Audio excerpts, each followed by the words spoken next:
સમાચારમાં આગળ વાત ભરૂચમાં શિક્ષણની કથળતી પરિસ્થિતિ, બાળકો કામ કરતા હોવાનો વિડીયો વાયરલ થયો। પિરામણ ગામની પ્રાથમિક શાળાનો આ વિડીયો છે। વિદ્યાર્થીઓ પાસે સફાઈ કામ કરાવવામાં આવી રહ્યું છે। સફાઈ કરતા અને કચરો ઉઠાવતા નજરે પડ્યા છે વિદ્યાર્થીઓ। ત્યારે સવાલ એ થાય છે કે બાળકો અહીં અભ્યાસ કરવા જાય છે કે પછી કચરો ઉઠાવવા જતા હોય તે પ્રકારના અહીંયા દ્રશ્યો સામે આવતા અનેક સવાલો ઉભા થઈ રહ્યા છે। દીપક પટેલ જોડાયા છે ફોન લાઈન પર વધુ માહિતી આપવા માટે। દીપક, ભરૂચમાં શિક્ષણની કથળતી સ્થિતિ અને બાળકો દ્વારા કચરા ઉપાડતા હોવાનો વિડીયો સામે આવ્યો, શું વધુ અપડેટ છે? બિલકુલ, વાત કરીએ તો જે ભરૂચ જિલ્લાના જે અંકલેશ્વર તાલુકો છે, અંકલેશ્વર તાલુકામાં જે શિક્ષણની જે કથળતી પરિસ્થિતિનો એક વિડીયો વાયરલ થયો છે। એક બાદ એક આ વિડીયો ઉતારતા ચકચાર મચી ગઈ છે। જે વિડીયો વાયરલ થયો છે જે સ્વર્ગવાસ હેમંત પટેલના પિરામણ નાકા જે છે પ્રાથમિક શાળા, પિરામણ નાકા પાસે આવેલી પ્રાથમિક શાળા છે અને આ પ્રાથમિક શાળા પાસે જે શાળા છે જેના વિદ્યાર્થીઓ જે છે એ કચરો ઉતારતા વિડીયો જે એક ભાઈએ વિડીયો વાયરલ કર્યો છે અને વિડીયો વાયરલ થતા ચકચાર મચી છે। કારણ કે જે સોશિયલ મીડિયામાં જે વિડીયો વાયરલ થયો જેના પરથી લાગી રહ્યું છે કે જે શિક્ષણ છે એ શિક્ષણ આપવાને બદલે હવે જે સ્કૂલોમાં જે સાફ સફાઈ કરાવવામાં આવી રહી છે જેને લઈ એક મોટો પ્રશ્ન ઉભો થયો છે। કારણ કે જે કચરાના ટ્રક છે જે ટ્રેક્ટરમાં જે ઉઠાવી અને નાખતા જે વિડીયો વાયરલ થયો છે જે એક શર્મનાક વાત કહેવાય। કારણ કે જે વિદ્યાર્થીઓ છે જે ભણવા આવતા હોય છે જેમની પાસે આવું કામ કરાવવું એ યોગ્ય નથી। ત્યારે જે લોકો પણ છે જે લોકો પણ ત્યાંના સ્થાનિકો રોષે ભરાયા છે કે જે વિદ્યાર્થીઓ છે જેમને માત્ર ભણાવવા જોઈએ હવે કચરો ના ઉઠાવવો જોઈએ। દીપક, શાળાના તંત્ર સામે કોઈ સવાલ કરવામાં આવ્યું છે ખરું? તેમના દ્વારા કોઈ જવાબ આપવામાં આવ્યો હોય? કેમ આ પ્રકારની પરિસ્થિતિ?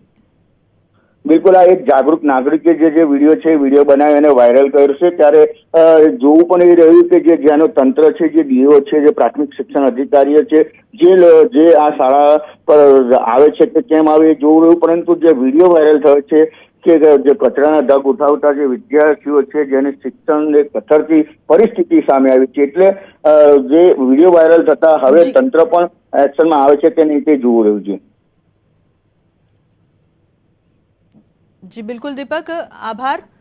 તો આ શાળાના જે પ્રિન્સિપાલ છે રાજુભાઈ પ્રજાપતિ તે અમારી સાથે ફોન લાઈન પર જોડાયા છે, તેમની સાથે વાત કરીએ।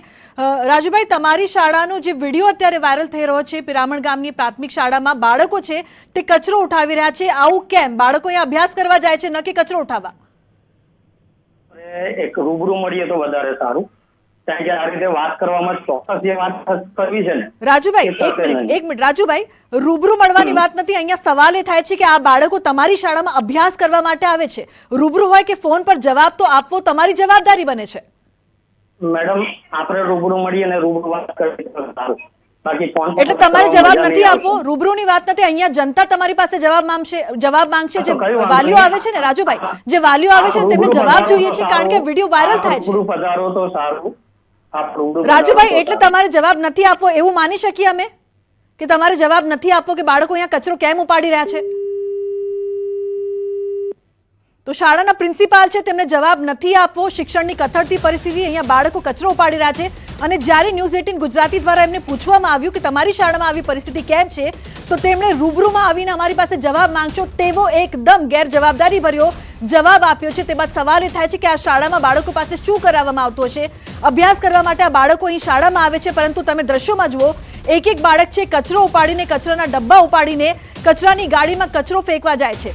જે વાલીઓ છે તે તેમના બાળકને તેમના સુનેરા ભવિષ્ય માટે આ શાળામાં મોકલી રહ્યા છે પરંતુ આ દ્રશ્યો જુઓ, વિડીયો વાયરલ થઈ રહ્યો છે પરંતુ પ્રિન્સિપાલની ગેરજવાબદારી જુઓ, ગેરજવાબદારી ભર્યું વર્તન જુઓ અને ગેરજવાબદારી ભર્યું જવાબ જુઓ, કારણ કે તે જવાબ નથી આપવા માંગતા તેથી તેમણે એવું કહી દીધું કે રૂબરૂ આવશો તો જવાબ મળશે। એટલા માટે કદાચ આ શાળાની આ પરિસ્થિતિ છે તે કેમ છે તેનો અંદાજો લગાવી શકાય છે।